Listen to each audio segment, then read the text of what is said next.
கூந்தல் நீளமாகவும் அடர்த்தியாகவும் வளர அனைவரும் ஆசைப்படுவார்கள். அதை நிஜமாக்கக்கூடிய சூப்பர் டிப்ஸ் பற்றி இங்கு விரிவாக காணலாம்.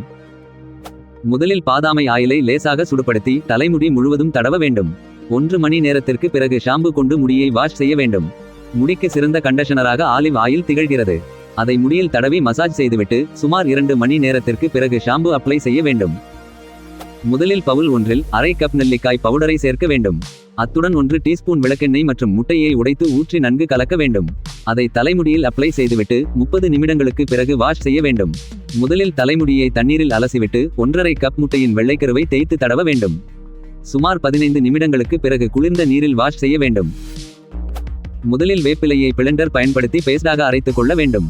அதை தலைமுடியில் தடவி வாஷ் செய்வது மூலம் முடியில் படிந்துள்ள அழுக்குகளை நீக்கி வளர்ச்சியை அதிகரிக்க உதவுகிறது. தலைமுடியை பிளாக் டீயில் வாஷ் செய்வது நீளமான தலைமுடியை பராமரிக்க சிறந்த வழியாகும். பிளாக் டீ மற்றும் தண்ணீரை மிக்ஸ் செய்து முடியை வாஷ் கழுவ வேண்டும். ஹேர் ஆயிலுடன் 1 டீஸ்பூன் தேனை மிக்ஸ் செய்ய வேண்டும். அதை தலைமுடியில் தடவி நன்கு மசாஜ் செய்ய வேண்டும். சுமார் 1 மணி நேரத்திற்கு பிறகு முடியை வாஷ் செய்ய வேண்டும். தலைமுடியை ஷாம்பு கொண்டு வாஷ் செய்த பிறகு 1 டீஸ்பூன் எலுமிச்சை சாற்றை சேர்க்க வேண்டும். 10 நிமிடங்களுக்கு பிறகு முடியை அலச வேண்டும். இந்த பிரசாஸ் முடியை அடர்த்தியாகவும் நீளமாகவும் வளர உதவாக்கடும்.